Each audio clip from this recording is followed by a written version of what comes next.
Hello, welcome to Metro TV. In this episode, I'm going to give you a quick introduction to Expression Blend. Expression Blend is an application that is used to create WPF applications, Silverlight applications, and Windows Phone applications. It is mainly a editor or designer for SAML, but it can also be used to edit any other code file. One of the things that you will notice about Blend is that it's very different from Visual Studio. It has a different UI, has a different look and feel, and it's actually used very differently than Visual Studio. However, it still supports the same solution structure, project structure. So you can share files, you can share projects between Visual Studio and Blend. In fact, most likely, or very often, I have both Visual Studio and Blend open at the same time as I'm working on an application. To get started, we're going to open up the same solution or the same project that we were working on the last video. This is the Introduction to Windows Phone project. It's a simple data bound template. We haven't really made any changes to it yet. But as you can see here, it loads in this very nice designer. Let's change the size of it just so that we can fit more on the screen. Let's see. Here we go. Yeah, that's about right there. All right. So one of the first things that you'll notice about Blend is that it has this very nice virtual tree view here. The virtual tree is basically your control hierarchy on your SAML. Since SAML is XML based, it's by default. It has a hierarchy. And with the virtual tree, we can very easily navigate navigate that hierarchy. So here you can see that my first node or my first element is this phone application page. I have a layout root here, which by the little icon here to the left, I can see that this is a grid. And sure enough, I can tell this a grid because we also have this little pop-up that tells us that it's also a grid. I can then dig in, and I can drill down. I see that I have a panel called Title Panel, which has two text labels, or text blocks rather. I also know that I have another grid here called Content Panel that has a list box. Okay, so I can very easily come in here and say, look, I want to change this application title property here. I want to change maybe the color of it. So I can go in and I can select from brushes. I can go to foreground, which is the only one available, and I can change the color here as I please. Now, I can also use some of the color resources available on the phone. So for instance, the accent color. I can very quickly just select here the accent color. If I want to test it using another color or maybe using another theme, I can very easily just go into the device panel and select a different color. So in this case, I'm going to go with red. And I can also select to go from a dark background into a light background. Okay, so let's go back here just to the black and to the blue, just because it's kind of what I like to code with. So here it is, right? So we can change the property of this element, and we can do it either by selecting a color or selecting from one of the resources.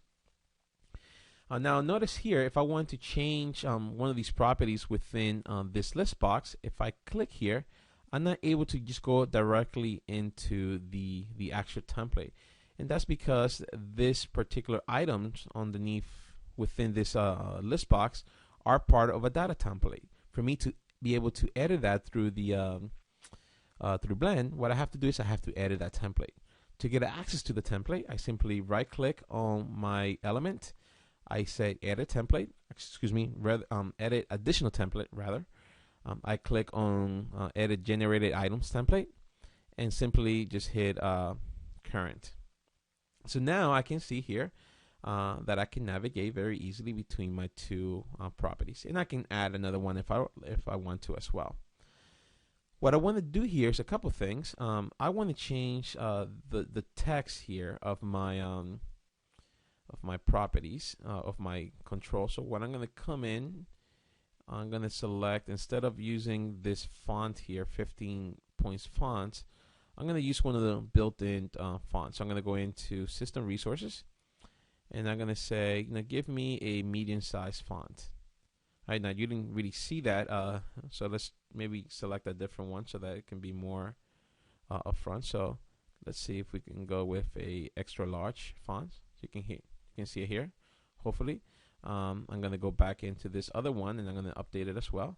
So I'm going to make this one extra large, and I'm going to make this one here extra small, just so that you can see the difference in between the size. So here we go, small size. There it is. You can't really tell because this is such a big property. So let's go in here and maybe change it a little bit more. Let's go back to, let's make that maybe normal size. There we go. All right, so you can see that we can very easily change the font. We can change, make it bold or whatever, or we can use some of the predefined resources or styles from the system. All right, so the other thing that I want to be able to do is I want to be able to do some binding. Now, if you remember, right now this is being binded to properties called line 1 and line 2. The reason for it is because this particular list box is binded to a collection of items. So if we go into our project here, we'll be able to see that the main view model, which is what we're binding to, does have a property which happens to be an observable collection called items. The observable collection is of type item view model. So if we go into this particular class, we see here that we have a line 1 property, line 2, and a line 3. So what I'm going to do is I'm going to change this to make a little more sense. So instead of line 1, obviously, this is going to go into, let's say, call it name. And let's just copy this guy here to make it go a little faster. I don't have refactoring as I have in Visual Studio through Blend, so we have to do it the hard way. All right, so there we go. We have our first property change, and we're going to call this one, instead of line 2, let's call this description. Now, one of the things that you're going to notice is that by doing this, we're also going to break the application, right? Because we're no longer are able to bind to these elements since we have changed their name. So just something to keep in mind. All right, so description, and let's change it here. And I think we're good to go. I'm going to take these and just going to comment this out. Now, if we go and we try to save this and run it, we're going to get an error. Now, I can sit here and try to debug this in code in Blend, but Blend wasn't really meant for coding. So what I'm going to do is I'm going to right click here and I'm going to say I want to open this in, or I'm going to edit this in Visual Studio. I'm just going to open up Visual Studio.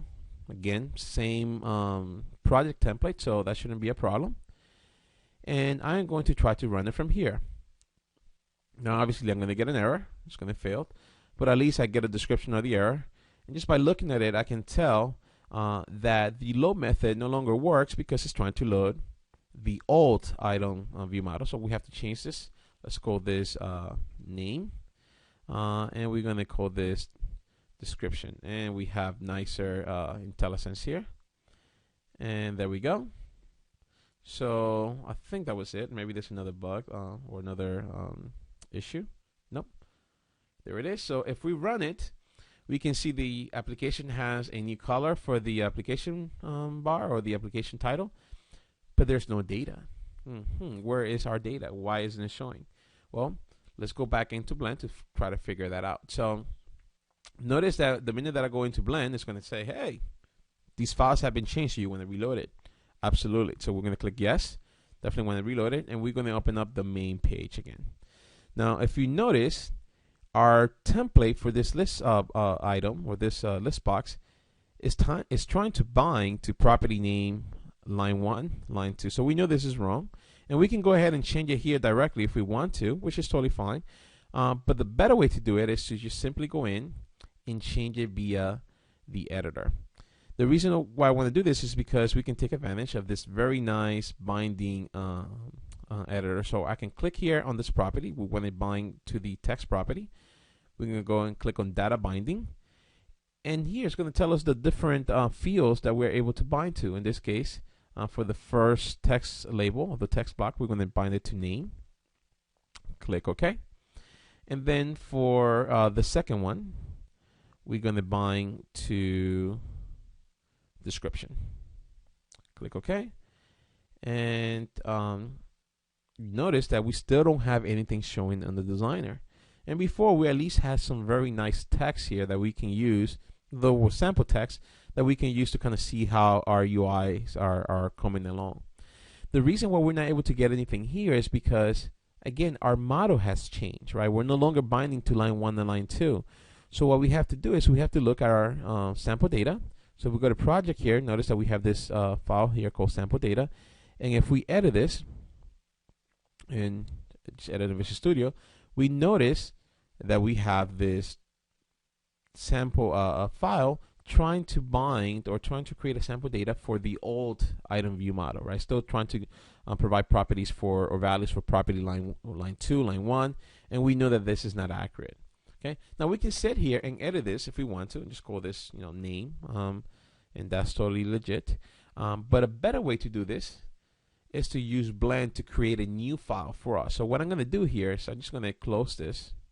I don't really want to save it. I'm actually going to even delete it.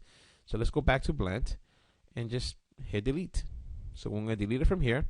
And then we're going to ask Blend to create another sample data for us, a new sample data. So we're simply going to click on the data tab here. Then we're going to go down here to this little button here. We're going to say create sample from a class. So when we do this, we are able to then select the class that we want to create some sample data for. Since this form or this view is being bounded to this main view model, we're simply just going to select this, and Blend creates a new sample data file for us. So if we go and open this now,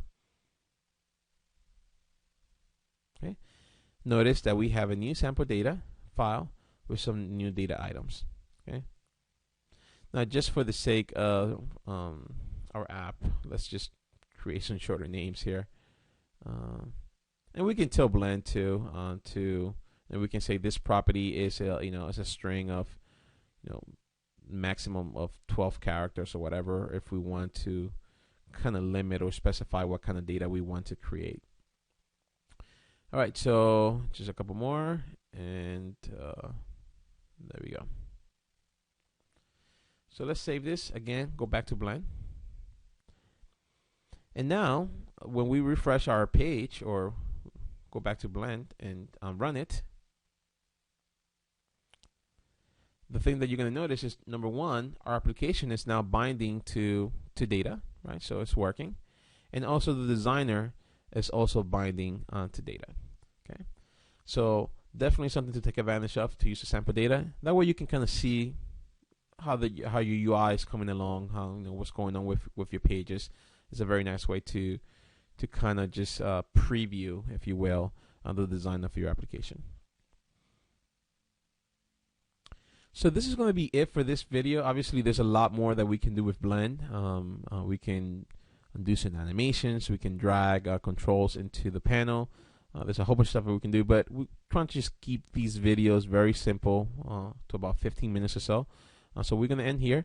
And next time, we're going to try to dig a little deeper into just the whole SAML format, the syntax, how to lay out controls, how to lay out UIs. And hopefully you guys can keep tuning in.